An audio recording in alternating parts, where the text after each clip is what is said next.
구독만 해도 돈이 되는 5분 경제입니다. 오늘은 반도체를 뒤흔든 대형 조정과 그 뒤에서 벌어진 자금의 대이동을 살펴보겠습니다. 오늘 미국 시장에서는 그동안 시장을 이끌던 반도체가 하루아침에 무너졌습니다. 필라델피아 반도체 지수가 무려 6.27% 폭락했습니다. 단 하루 만에요.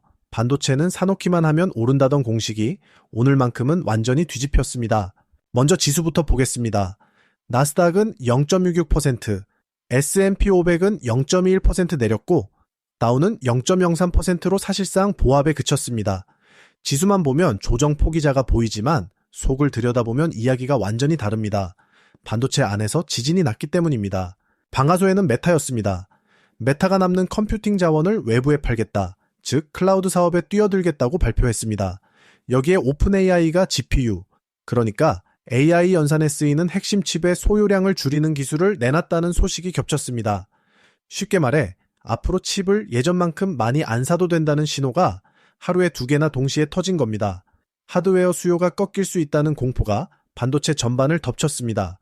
피해는 메모리가 가장 컸습니다. 마이크론이 10.57%, 샌디스크가 10.62% 무너졌는데 여기에는 디램 공급 제한을 둘러싼 집단소송 악재까지 겹쳤습니다. 장비주도 예외가 아니었습니다. KLA가 12.45%, 어플라이드, 머티어리얼즈가 9.97%, 랩리서치가 9.71% 급락했습니다. 최근 국내 반도체 대기업의 투자 호재로 크게 올랐던 만큼 쌓여있던 밸류에이션 부담이 한꺼번에 터져 나온 겁니다.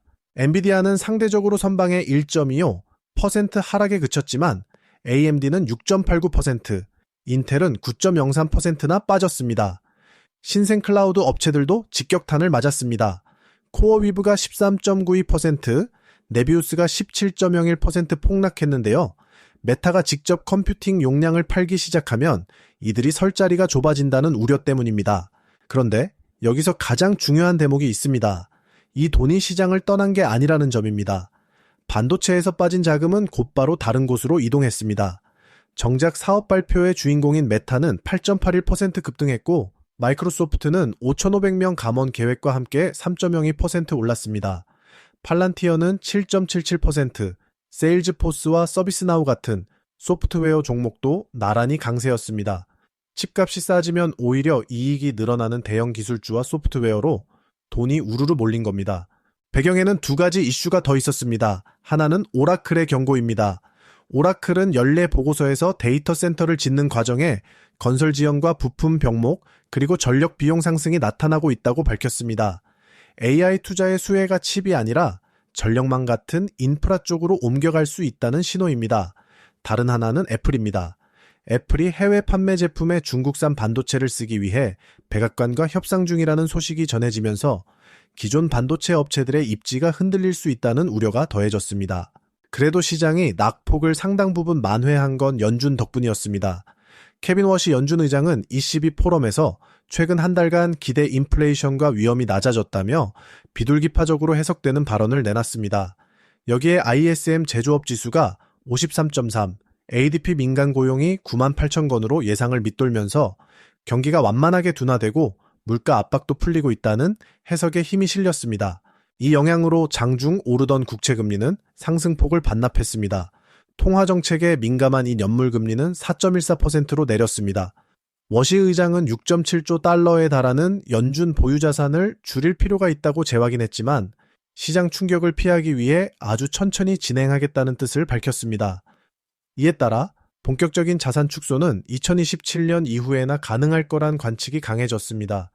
비트코인은 현물 ETF에서 자금이 계속 빠져나갔지만 연준의 완화적 발언에 힘입어 반등에 성공했습니다. 정리하겠습니다.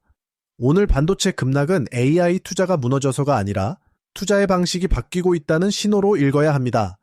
각 기업이 칩을 잔뜩 사서 직접 쌓아두던 방식에서 남는 자원을 서로 사고 파는 상업적 모델로 진화하는 과정인 겁니다.